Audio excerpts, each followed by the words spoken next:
사업계획서가 일부 포함된 좀 창업 전반적으로 창업과 창업가라는 제목으로 좀 우리가 영역을 좀 넓혀서 생각을 좀 해 보고자 합니다. 기업이 이제 이렇게 창업을 하죠. 창업을 하면 이렇게 파란 선으로 이렇게 성장하기를 꿈꾸면서 이런 비전을 가지고 이제 창업을 해서 출발을 합니다.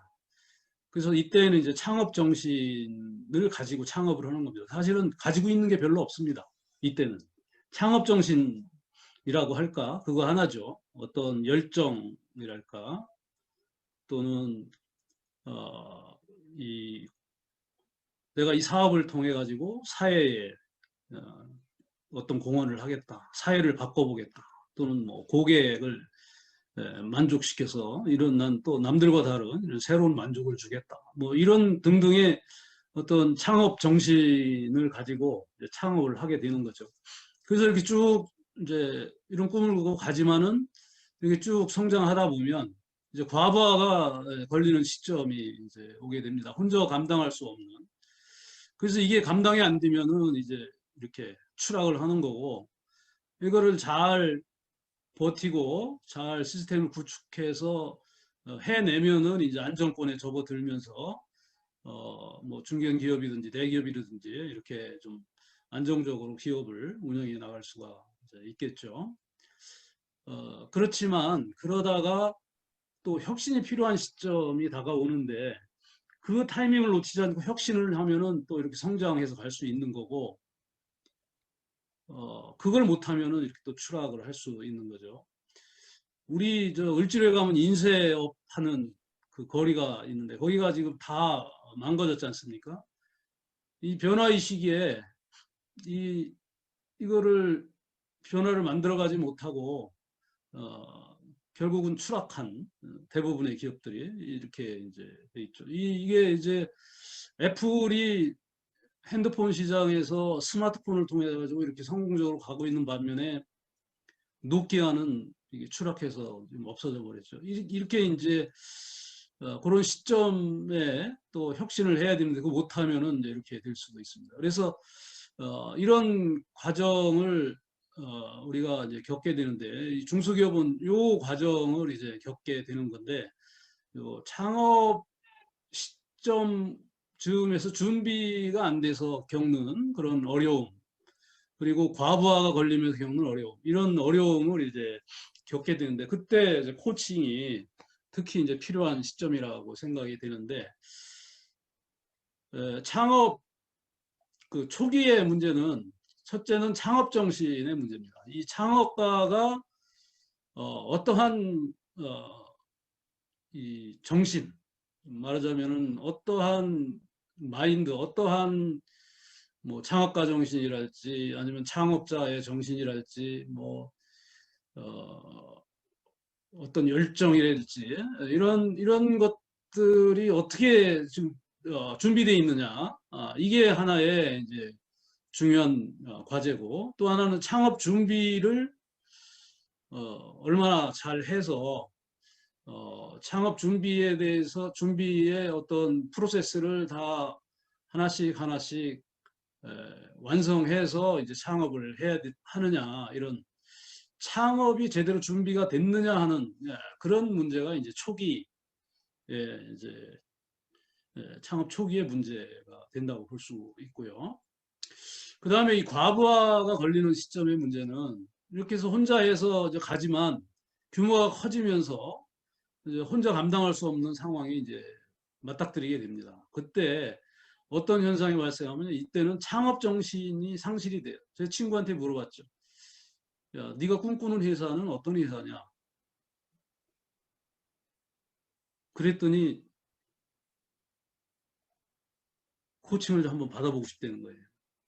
그러니까 아무 생각 없이 그냥 이리 뛰고 저리 뛰고만 하고 있지 내가 지금 어디로 가는지 어, 방향이 어딘지 이런 걸 다 잊어버렸다는 거죠. 이런 현상들이 이제 발생하는 거죠. 창업할 때에 가지고 있던 그런 마인드 이런 게, 그리고 이제 조직이 커지면서 조직을 구축해야 될 필요성이 이제 생기게 되고, 그리고 시스템화하고 업무를 프로세스화 시켜야 되는 이런 상황이 이제 닥치게 되는 거죠. 다시 말해서 효율 경영을 필요로 하는 겁니다. 관리가 중요해지고, 그래서 리더십이 중요해지고, 그 다음에 조직 인력에 대한 육성, 이런 것들이 중요해지는, 이런 것들을 잘 감당해내면은 이제 좀 안정권으로 접어들 수 있는 거죠. 그래서 오늘은 두 가지의 좀 문제 중에 첫 번째 문제, 요 초기 창업 준비가 제대로 안 돼서 발생하는 이런 이제 문제들이 있는데, 그런 것들을 좀 지금이라도 기업을 경영하면서 좀 제대로 정립해서 좀 성장해 나갈 수 있도록 이렇게 좀 코칭해 줄 수 있는 포인트를 좀 찾기 위해서 오늘 좀 준비를 했습니다. 그래서 창업 준비를 확인하는 그런 내용으로 진행을 하도록 하겠습니다.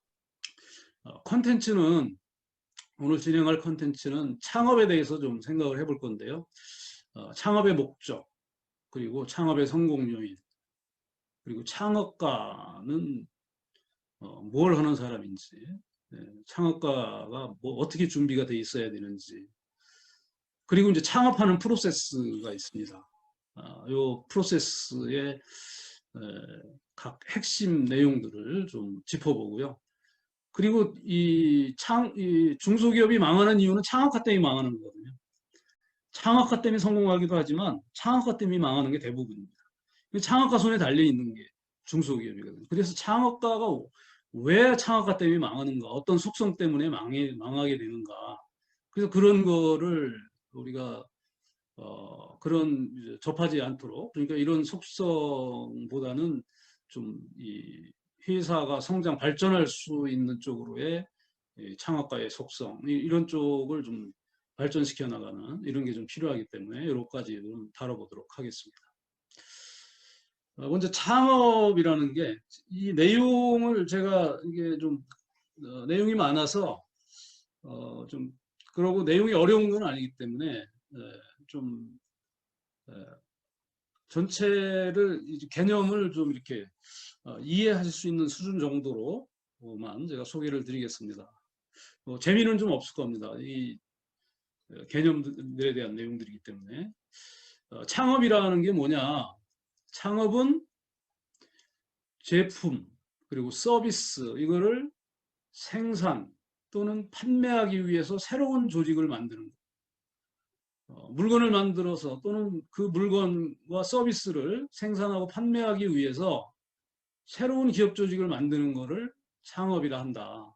이거 뭐 우리 다 아는 내용이죠. 그런데 여기 보면 최근 들어 새로운 기업 조직을 만드는 것뿐만 아니라 기존의 기업이 새로운 제품을 생산하거나 새로운 사업부를 창출하는 것까지 창업으로 포함하는 경향이 있다. 그래서 요즘은 창업을 기존의 기업에서 대기업에서 새로운 사업을 시작했다.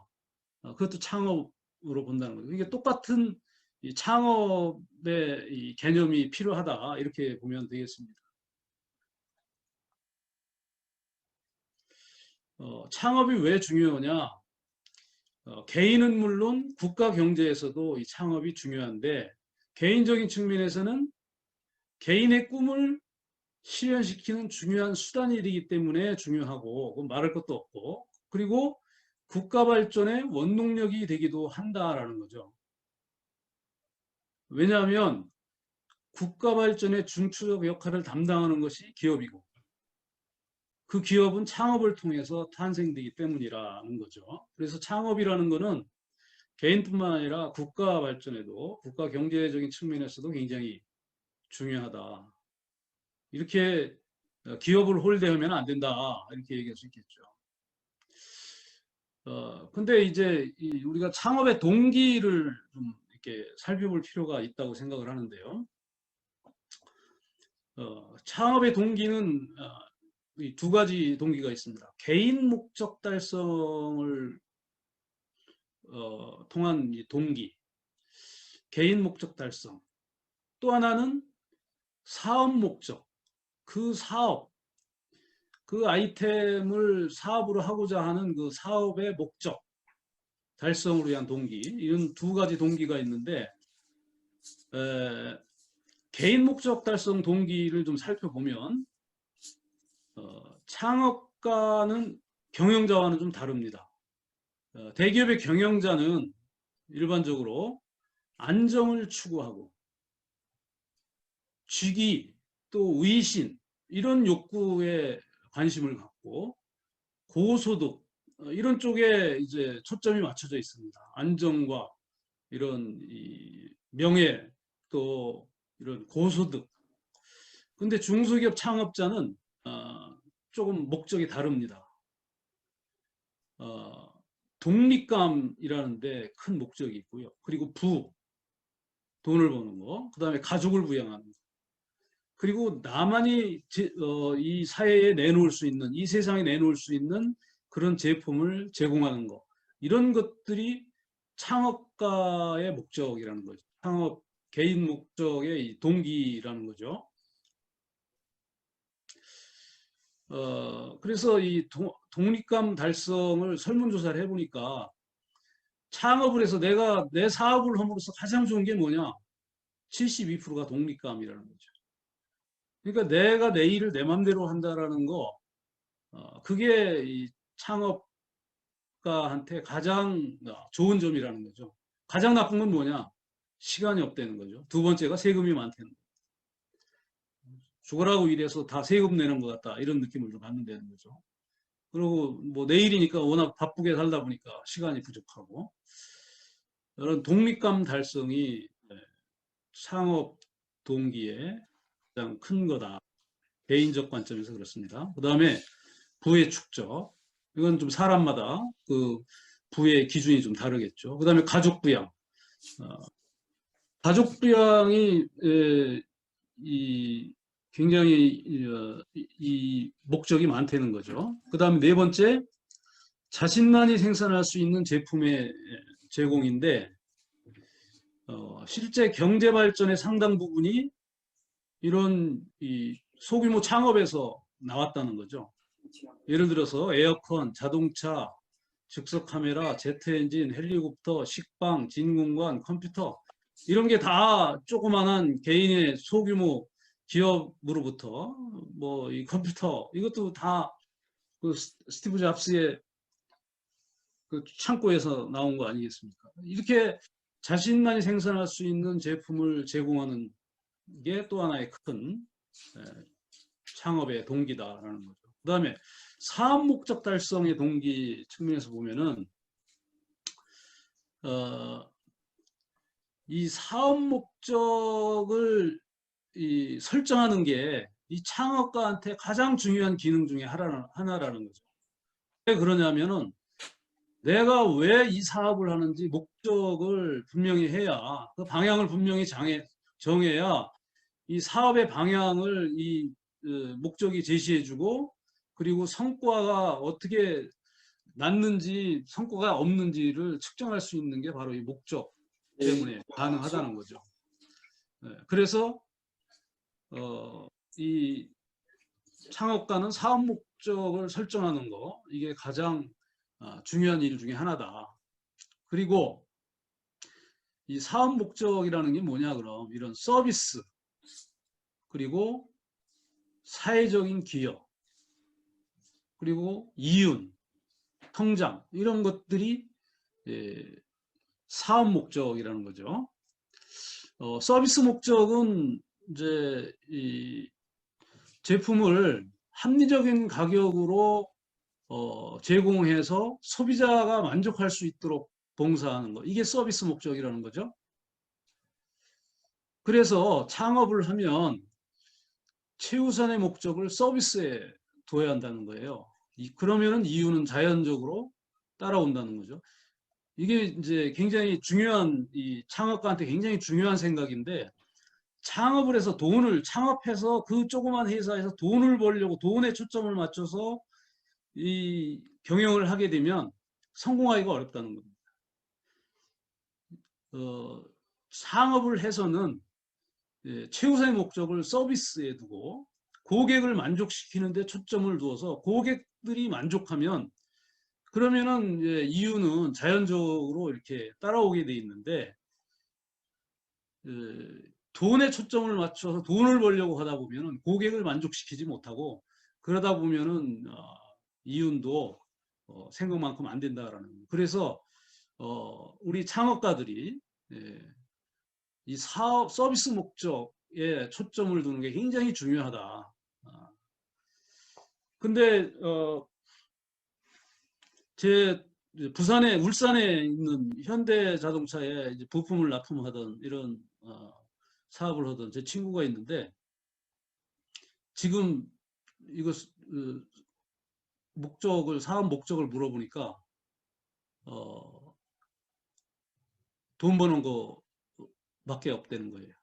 옛날에는 이 친구가 원대한 꿈을 가지고 직원들 일본에 다 보내가지고 막 이렇게 했었는데 그야말로 이 서비스에 초점을 두고 그렇게 했었는데 배신당하고 그거를 한 두어 번 하고 회사 말아먹고 그리 상처를 받더니 지금은 그렇게 얘기하더라고요. 그게 이제 너무 상처가 컸던 것 같아요.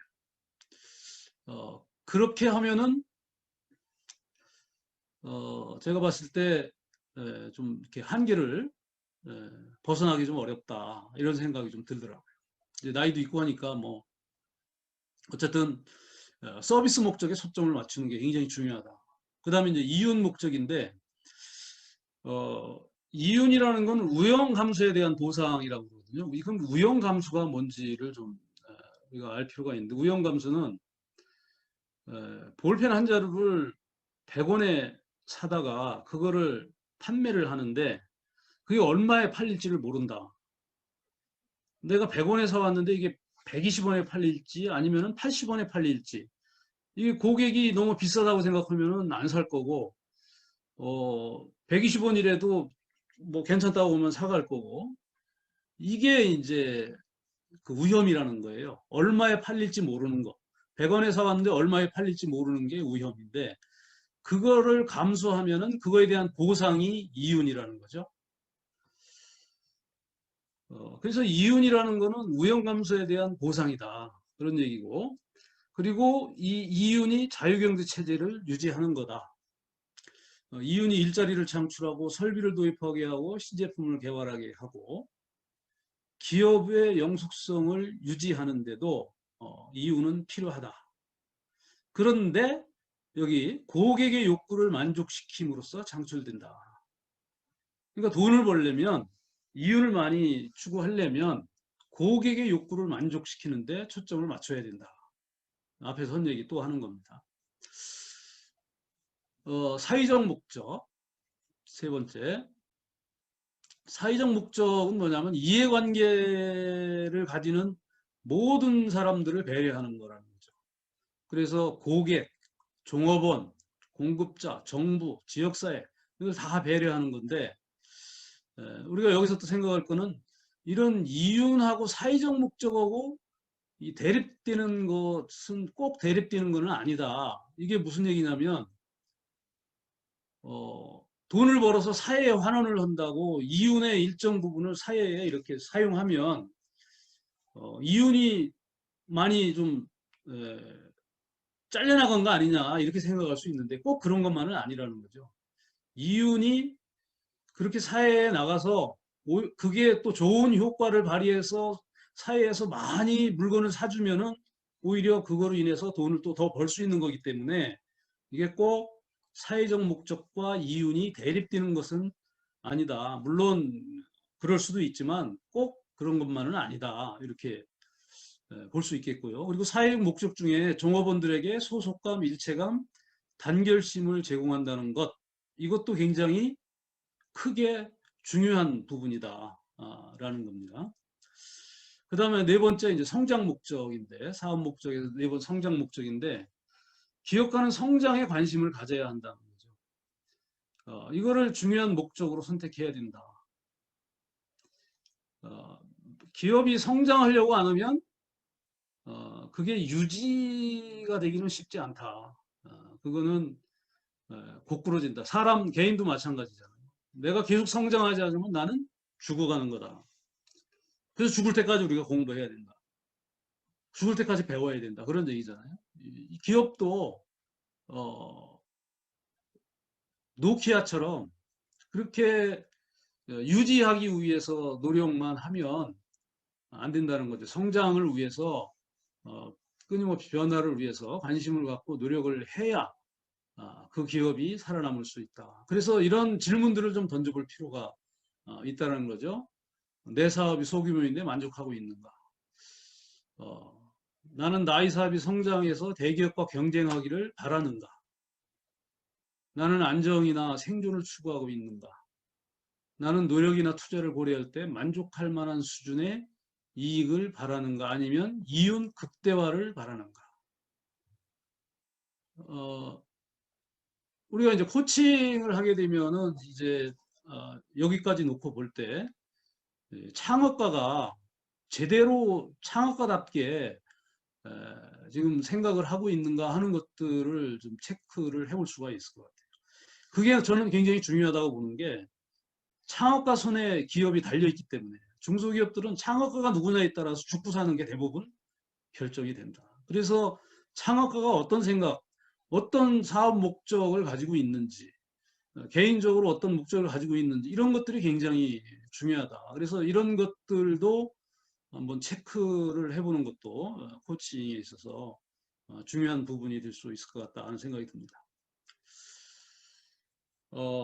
그리고 이제 다음에 창업을 결정하는데 내가 창업을 해야 되겠다고 의사결정을 하는데 겪는 과정이 있다는 거예요. 그래서 이제 세 단계의 과정을 거쳐서 창업을 결정하는데 첫째는 라이프 스타일로부터의 변화가 이제 출발점이 된다는 거예요. 그래서 익숙한 분야에서 이제 시작을 하게 되고 직접 경험이 굉장히 중요하다. 이게 이제 어떤 경우냐면은 내가 회사에 다니면서 좋은 기술을 개발했는데 이 기술을 회사에 얘기를 했는데 이거를 통해 가지고 새로운 제품이나 새로운 사업을 좀 하자고 그랬는데 이걸 회사에서 받아들이지를 못한다. 그럴 때 그러면 내가 이걸 가지고 나가서 내가 창업을 하겠다 하고 나와서 창업을 이제 한다는 거죠. 또 하나는 이 마케팅 같은 경우는 내가 현장에서 일을 하다 보니까 고객 타겟이 그려진다. 그래서 내가 이 고객들한테 이거를 이런 식으로 판매를 하면은 이건 성공적으로 진행될 것 같다. 그래가지고 내가 나와가지고 퇴사를 해서 실제로 그런 사업을 전개를 이제 하게 된다는 거죠. 이렇게 이제 연구개발이나 마케팅 쪽에서 이런 경험을 바탕으로 창업을 하게 된다.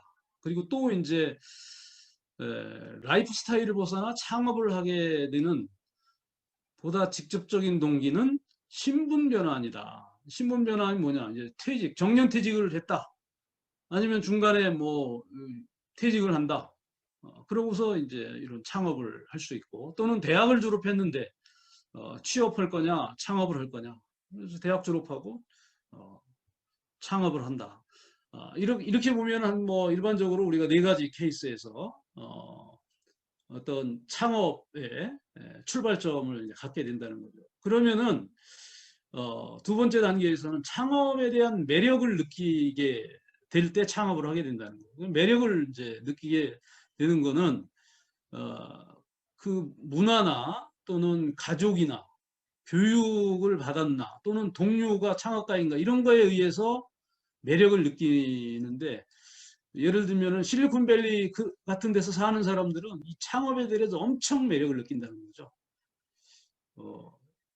이거 뭐 같은 개념이고 그 다음에 가족 중에 뭐 창업가가 있는 사업을 하는 아버지 밑에 있는 자녀가 이 창업에 대해서 매력을 느끼고 또 창업에 대해서 교육을 받은 사람이 창업에 대해서 매력을 더 많이 느끼고 친구가 창업을 하고 있으면 더 매력을 느끼고 이렇게 창업에 대해서 매력을 느껴야 창업을 이제 시작을 할 수 있어요. 두 번째 단계는 이제 매력을 느끼는 단계고 세 번째는 창업에 대한 가능성을 이제 판단을 하게 된다는 거예요. 그래서 중요한 게 뭐냐? 정부가 창업에 대해서 얼마나 도움이 되는지. 예를 들면 내가 창업을 하려는데 김대중 대통령이 대통령일 때 창업에 대해서 엄청 지원을 정부에서 해줄 때라 그, 그 강남 그 어딥니까 테헤란로가 전부 그 창업 그 센터로 갔지 않습니까? 이렇게 어떤 정부의 지원이라든지 또는 뭐 창업가의 배경 또 마케팅 역할 모델 자본이 또 뭐 조달이 가능한 이런 것들이 또 창업의 가능성을 결정해 주죠. 이런 것들을 이제 검토를 하게 된다는 거죠. 창업에 대한 가능성. 이런 것들을 검토해서 이제 창업에 대해서 의사결정을 이제 하게 된다. 그래서 심리적으로 이런 프로세스를 이제 거치면서 의사결정을 하게 된다. 그 다음에 이제 창업의 유형이 이제 네 가지를 피셔가 얘기를 하는데, 그 이제 유형은 기존 기업과의 관계와 그 다음에 기업의 형성 과정을 통해서 이제 그 유형이 결정이 되는데, 기존 기업과 관계없이 독립적으로 그리고 기업이 형성이 독창적으로 형성이 된다면 그거는 새로운 기업이 이제 탄생하는 거죠. 새로 회사가 만들어지는 거죠. 그리고 독립적이면서 파생적으로 형성되는 회사 이거는 이제 프랜차이즈 같은 거를 얘기하는 거죠. 그러니까 회사가 새로 이제 완전히 새롭게 태어나거나 또는 프랜차이즈. 그리고 기존 기업으로부터 의존적이면서 독창적으로 태어나는 거. 이거는 공장의 하나가 회사가 돼서 따로 떨어져 나오는 거. 이런 거를 얘기하는 거고. 그 다음에 기존 기업과 의존적이면서 파생적으로 발생하는 것은 기존 조직을 이제 분할하는 겁니다. 예를 들면은 부서가 독립하는 거 이런 거를 얘기하는 거죠. 삼성생명의 어떤 콜센터가 독립한다. 이러면은 이게 의존적 파생기업이다. 이런 창업은 이제 네 가지 유형으로 탄생을 하게 된다. 이렇게 좀 보는 거고요. 자, 그 다음에 창업의 성공 요인이 뭐냐? 창업의 뭐 성공 요인이 많이 있겠지만 정말 중요한 성공 요인이 뭐냐? 창업가의 능력과 자질이죠. 창업가와 창업 환경, 창업가와 창업 환경이 너무 중요하다. 그래서 창업가와 창업 환경에 의해서 좌우되는 그런 경향이 있다. 그래서 환경부터 좀 보면 창업에는 기술형 창업이 있고 시장형 창업이 있습니다. 기술형 창업은 기술 가지고 하는 거고 시장형 창업은 기술이 아닌 그냥 우리 뭐 쉽게 얘기해서 마케팅으로 이렇게 창업하는 거죠. 영업이죠. 그래서 이 기술형 창업의 환경에서 이 성패를 결정한 중요한 요인이 뭐냐? 시장과 산업 구조 변화의 트렌드입니다. 트렌드를 따라가지 못하면 기술형 창업은 성공하기 어렵다. 디지털 시대로 완전히 바뀌어가는데 거기 이제 아날로그 사업을 하면 그거는 이제 어렵다 그런 얘기죠. 그리고 사회 구조의 변화, 정부 정책, 이런 시장과 산업 구조, 그다음에 사회 구조, 정부 정책 이런 환경이 기술형 창업을 성공하냐 실패하느냐에 지대한 영향을 준다. 그리고 이 산업 트렌드라는 거는 이 기술의 진보, 그다음에 글로벌화, 경제 개발 이런 것들을 이제 얘기하는 겁니다. 그리고 시장형 창업 환경이라는 거는 어떤 환경이냐면 사회 변화가 이 시장형 창업의 이 성공을 좌지우지한다. 지금 예를 들면은 이 코로나 시대, 이런 변화가 이 시장형 창업을 했을 때 성공을 좌우한다라는 거죠. 지금 오프라인 어렵잖아요. 이런 때 온라인 택배 사업 이런 것들이 활성화되고 있지 않습니까? 이런 사회 변화의 흐름, 이 환경이 이제 중요하고 문화적 환경, 일시적이냐 장기적이냐, 적성, 이 적성도 중요합니다. 시장에서는 이 이공계에 제가 임원들 코칭을 하면서 뭐 들어보면은 이공계와 인분계의 이 차이를 엄청나게 얘기들을 많이 하더라고요. 이공계 사람들은 이 시장형 창업 환경에 적응하기가 쉽지가 않을 수 있어요. 적성도 굉장히 좀 중요하다. 그 이공계에는 이 기술형 창업 쪽이 더 어울릴 수 있겠죠.